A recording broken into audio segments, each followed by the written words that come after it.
अस्सलाम वालेकुम everyone. Elections के दौरान काफ़ी बार मैं आप लोगों के सामने हाजिर हुआ और मैंने अपना पॉइंट ऑफ व्यू रखा, अपनी सोच ज़ाहिर की।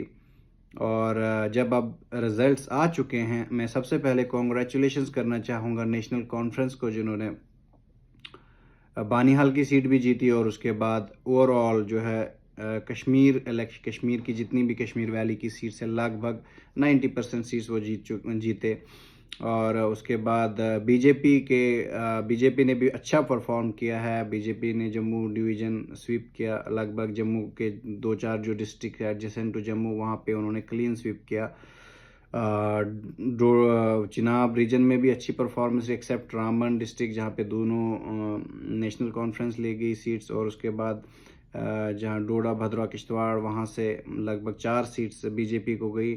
और सबसे इस इलेक्शंस में मुझे तो ज़्यादातर जो रिज़ल्ट है वो तो मेरे लिए डिसअपॉइंटिंग है, लेकिन मुझे सबसे एक खुशी वाली बात लगी, जो मुझे एनकरेज कर रही है, जो चीज़ मुझे खुशी दे रही है इस इलेक्शन में, है वो महराज मलिक साहब की जीत है। I congratulate him on his success. उसका जो स्ट्रगल है, उसका जो लोगों के बीच में रहना, लोगों के काम करना, वो उसको आज उसको रिज़ल्ट मिला है, आज उसको उसकी सक्सेस मिली है। तो मैं सबसे पहले आम आदमी पार्टी को, अरविंद केजरीवाल साहब को और महराज मलिक साहब को मैं ये मुबारकबाद देता हूँ।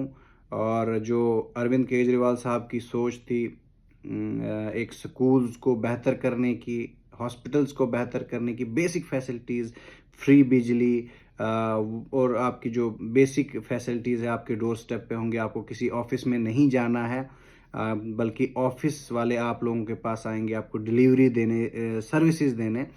सो ये वाली सोच जो अरविंद केजरीवाल की सोच है, आज एक डोडा के एक कॉन्स्टिट्यूंसी में पहुंच गई है। ये बहुत बड़ी बात है और बहुत बहुत मुबारक अरविंद केजरीवाल साहब को और महराज मलिक साहब को। और ये सोच कितना फैलती, ये डिपेंड करेगा आने वाले 5 साल में कैसा कंडक्ट रहता। और पार्टी अब थोड़ा ज़्यादा इंटरेस्ट लेगी अपना, मुझे लगता है उनको रीऑर्गेनाइज करना चाहिए स्ट्रक्चर, उनको बाकी लोगों को अपनी तरफ, जो यंगस्टर है, यूथ है, वो काफ़ी हद तक इम्प्रेस्ड है इन जो है आम आदमी पार्टी से। लेकिन अब इनको चाहिए कि अपना प्रेजेंस शो करना, अरविंद केजरीवाल साहब को और जो उनकी पार्टी है उनको इधर आते रहना चाहिए। और यहाँ पे भी मुझे लगता है कब 1 से 10 और 10 से 50 पहुँचेंगे, इसमें वक्त नहीं लगेगा अगर इन्होंने अच्छे से एक अपने आप को कंडक्ट किया, यहाँ पे अच्छे से अपनी कंपेनिंग की। क्योंकि यहाँ पे जम्मू कश्मीर में कोई अल्टरनेटिव नहीं है। अगर यहाँ पे नेशनल कॉन्फ्रेंस आती है तो फिर पीडीपी के बाद नेशनल कॉन्फ्रेंस, तो ऐसा ही चलता आ रहा है पिछले 20-25 साल से। तो पॉलिटिकल एक अल्टरनेटिव देने के लिए हो सकता है आम आदमी पार्टी यहाँ पे कामयाब हो सकती है। अब रही बात, नेशनल कॉन्फ्रेंस की सरकार बन जाएगी with the help of Congress, और बाकी आम आदमी पार्टी भी ने भी उसको सपोर्ट किया, जो भी बाकी इंडिपेंडेंट्स ने, सब ने उनको सपोर्ट किया है। तो उमर अब्दुल्ला साहब शायद सीएम बनेंगे। मुझे याद है कि जब पार्लियामेंट इलेक्शंस हुए थे तो उसके बाद उमर अब्दुल्ला साहब ने एक चीज़ कही थी कि I will not contest elections जब तक स्टेटहुड रिस्टोर नहीं होता, मैं यूटी का चीफ मिनिस्टर नहीं बनूंगा। तो लेकिन फिर उसके बाद वो अपना उन्होंने बड़ा सा यू टर्न लिया, और यू टर्न लेने के बाद उन्होंने इलेक्शन लड़े, दो दो जगह से लड़े, और जीते। उनको मुबारक हो। कुछ महीने पहले वो हार गए थे और आप जीते। बड़ा अच्छा कमबैक है, ग्रैंड कमबैक है। और काफ़ी लोग मुझे ये बोल रहे थे कि आप तो कह रहे थे कि इंजीनियर रशीद पता नहीं क्या कर लेगा और जमात इस्लामी क्या कर लेगी। देखो, मेरी प्रिडिक्शंस थी, गलत साबित हो गई, इसके मैं एक्सेप्ट करता हूँ। क्योंकि अगर 3 महीने पहले कुछ और या 4-5 महीने पहले कुछ और रिजल्ट आ रहा है, और 4 महीने बाद दूसरा रिजल्ट आ रहा है, बिल्कुल अपोजिट रिजल्ट आ रहा है, तो इसमें कोई क्या इसका एनालिसिस दे सकता है। तो इसका ये मतलब है लोग इमोशनल होके वोट दे रहे हैं। आज भी इमोशनल होके वोट दिया और पहले भी इमोशनल होके लोगों ने वोट दिया। तो इमोशनल, जो जहाँ पे जो कौम इमोशनल होके फैसला लेती है, उसका मुझे नहीं लगता कि ज़्यादा बेनिफिट होता है on a longer run. Emotional चीज़ों पे मुझे लगता है ज़्यादा दिमाग से, दिल से नहीं, दिमाग से फैसला लेना चाहिए, तब जाके कामयाबी मिलती है।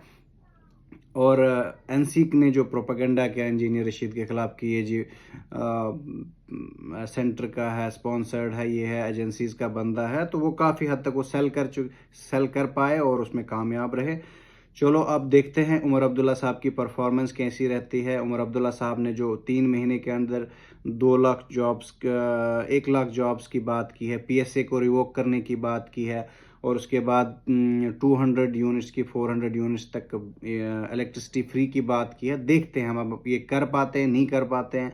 लेकिन अब उमर अब्दुल्ला साहब, अगर आप पीएसए रिवोक नहीं करोगे तो ये हमें बहाना, प्लीज़ ये बहाना नहीं चाहिए कि आप अगर ये बोलोगे नहीं जी यूटी थी इसलिए नहीं कर पाया। अगर आप कुछ कर नहीं पाओगे तो ऐसे सीएम बनने से क्या फ़ायदा है। आपको तो किसी और को दे देना चाहिए था, लेकिन एक ख़ानदानी राज तो चलता रहेगा। शेख अब्दुल्ला साहब हमारे कभी प्राइम मिनिस्टर थे जम्मू कश्मीर के, लेकिन कंप्रोमाइज़ करके फिर सीएम भी वही रहे। उन्होंने कंप्रोमाइज़ किया, सेंटर के साथ डील की, और उसके बाद वो चीफ मिनिस्टर भी रहे। उसके बाद आपको 1987, 1996, उसके बाद आज यूटी के पहले प्राइम मिनिस्टर भी आप ही के ख़ानदान के हैं जनाब उमर अब्दुल्ला साहब। तो ये ख़ानदानी राज कब तक चलता रहेगा मुझे तो पता नहीं, लेकिन अभी तक तो चल रहा है, लोग इनको एक्सेप्ट कर रहे हैं। जब लोग एक्सेप्ट कर रहे हैं तो मेरी इस बोलने से क्या फ़र्क पड़ेगा, हो सकता है कभी फ़र्क पड़े, लेकिन अभी फ़िलहाल उमर अब्दुल्ला साहब हमारे चीफ मिनिस्टर हैं। और आने वाले वक्त में अगर ऐसा ही चलता रहा कि कोई अल्टरनेटिव नहीं मिला हमें, कभी महबूबा तो कभी उमर अब्दुल्ला, अगर कोई अल्टरनेटिव नहीं मिला तो मुझे लगता है आने वाले वक्त में ज़मीर अब्दुल्ला साहब, ज़ाहिर अब्दुल्ला साहब, ये लोग भी सीएम होंगे। और जो बेचारे गरीब के लोग, इन जो गरीब लोगों के बच्चे होंगे, वो सिर्फ नारेबाजी कर रहे होंगे, ज़हीर अब्दुल्ला साहब जिंदाबाद, ज़मीर अब्दुल्ला साहब जिंदाबाद, इल्तिजा मुफ्ती साहिबा जिंदाबाद। तो यही अगर हमारी किस्मत में है कि इन ख़ानदानों की ग़ुलामी करना, तो हम करते रहेंगे। तो जब महराज मलिक साहब का रिज़ल्ट आया तो इससे मुझे खुशी क्यों हुई, क्योंकि अब इनको तो कम से कम ये लेबल नहीं कर सकते आप कि ये बीजेपी के एजेंट है। एटलीस्ट ये तो ये प्रोपेगेंडा तो नेशनल कॉन्फ्रेंस या कांग्रेस का इसमें नहीं चलने वाला, क्योंकि आपको पता है आम आदमी पार्टी तो बीजेपी के खिलाफ लड़ रही है। तो एक होप है कि एक अल्टरनेटिव कम से कम आने वाले 10-20 साल में कहीं ना कहीं हमें एक पॉलिटिकल अल्टरनेटिव मिलना चाहिए। अगर आज उमर अब्दुल्ला साहब सीएम बनेंगे तो लोगों को हाई होप्स है। मेरे जो नौजवान साथी हैं, भाई हैं, उनको है कि जो बेरोज़गार है, जिससे भी मैंने पूछा कि आपने नेशनल कॉन्फ्रेंस को क्यों वोट दिया, उनका यही था कि उमर अब्दुल्ला साहब नौकरियां देंगे, जॉब्स देंगे। लास्ट 10 साल से हम बहुत तंग हैं। तो देखते हैं कितनी जॉब्स मिलती हैं, मिलेंगी या नहीं मिलेंगी। नहीं तो अदरवाइज़ उमर अब्दुल्ला साहब तो पहले भी रह चुके हैं सीएम, तो उन्होंने उस टाइम कौन सा सोने की चिड़िया बनाया था। फारूक अब्दुल्ला साहब रह चुके हैं, उससे पहले शेख अब्दुल्ला साहब रह चुके हैं। तो इन्हीं ख़ानदानों ने तो इस स्टेट पे राज किया है। अगर तब ये कुछ नहीं कर पाए तो अब क्या करेंगे। चलो होप्स है, आई होप, मैं भी चाहता हूँ कि अच्छा करें, अच्छा करना चाहिए इनको। बेरोज़गारों को नौकरी देनी चाहिए। जो नौजवान बेचारे, आपको निकालो पोस्ट, टीचर्स की पोस्ट लास्ट 2013 में निकली है, उसके बाद कोई टीचर की पोस्टें नहीं निकली हैं। जिन बच्चों ने एमएड बीएड किया था तो किस लिए किया था, वो कल परसों और एज हो जाएंगे, तो उनकी उस बीएड करने का, एमएड करने का क्या फ़ायदा रहा।